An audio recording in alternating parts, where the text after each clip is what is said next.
All right, so I had a request from a commenter. Well, actually, it was more like a, hey, why don't you actually show the results, like dirty dishes before, clean dishes after? Admittedly, a lot of this silverware is pretty darn clean. In fact, I'm wondering if some of it got left in there and then dirty stuff got thrown in on top. But anyway, some of the dirtier stuff, we've got a pan with, or pot with some stuff stuck on. We got a bowl with some cereal that's dried on the side. We got another bowl with a bunch of, what is that? Pasta stuff, cream. And we got some cheese stuck on that one. Otherwise, it's pretty light. But, to give you an idea, of course, we'll do our, ooh, we're getting low. I think I got another one somewhere. Oh, good. Yeah, we use the Cascade powder.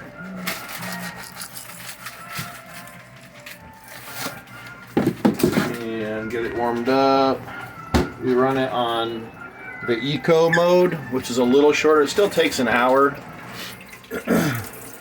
You get your water warmed up. And look at our messy kitchen. My wife doesn't like it when people see our messy kitchen. Like, whatever. If you don't have one of the pull-out faucets, it comes with a pitcher that you can fill and then pour it in. So the commenter that's asking me to, or suggested that I do this, is looking at a tankless model, babe.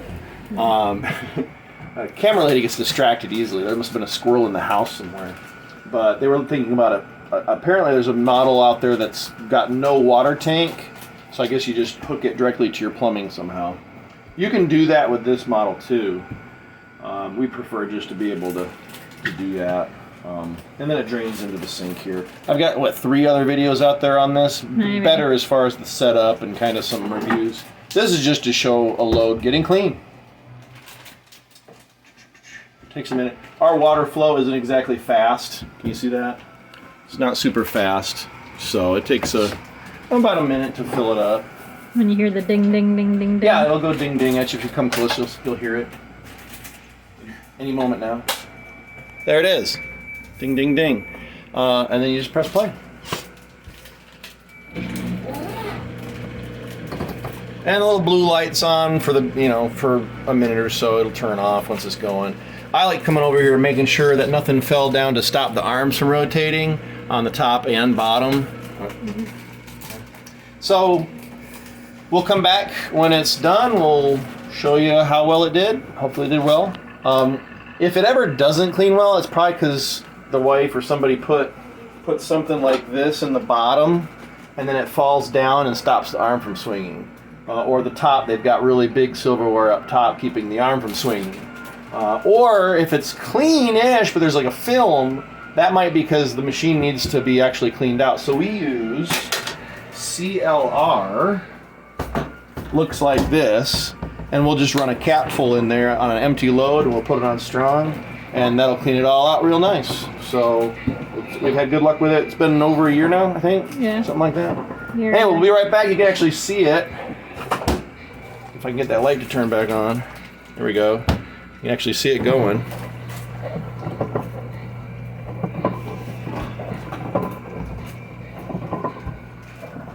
All right. So, we're back. Is it going? Is the video playing? All right. We're down to the last minute. Before this starts the dry cycle. And it's draining right there.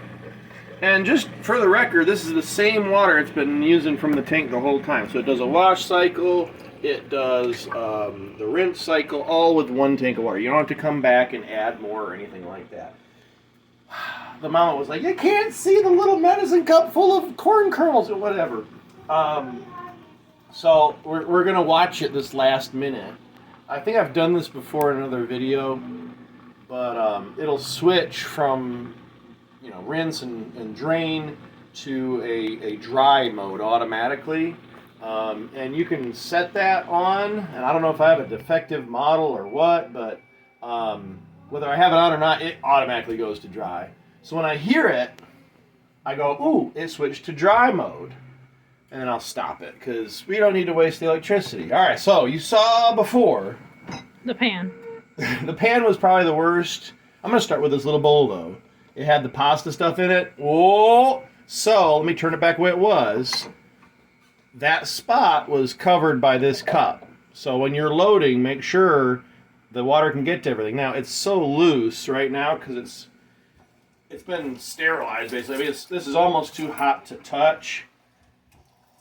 There, that's done. Anyway, let's see how the pan did, or the pot. The pot is perfectly gleaming. And the bowl, all that stuck, man, that's hot. All that stuck The on. the cheese bowl. No, that was cereal. I know, we can check the green bowl. Now the cheese bowl, and of course nothing was blocking that. That's perfect. So as long as you load it so that you're not blocking stuff, you're good. And of course I got to this soon enough, I was able to just rinse that off. Silverware was pretty clean beforehand. Note that if you load it properly, camera lady, Say what? you don't have water sitting in all your spoons. Now this one right here, I usually come and give it a jiggle, and then we push it back in most of the way. Turn on the cups flipped over or anything. And then what we usually do is just leave it cracked so it can air dry. We turn it off. But you can certainly do The dry cycle. I mean, I guess that's like an extra sterilization type thing because it keeps it like steamy hot, but that's it. So we still like it. It's been however long since our first video on this. So I think that suffices for the commenters' question or wanting to see what it looks like afterward. Ours has lost A wheel. a wheel. I don't know what happened. One of the kids or you or somebody must have been doing it. It must have popped off or whatever, but it still works fine. It's just one wheel. I could probably find something to replace that, but it's fine. It doesn't matter. It don't matter. All right, have a good one.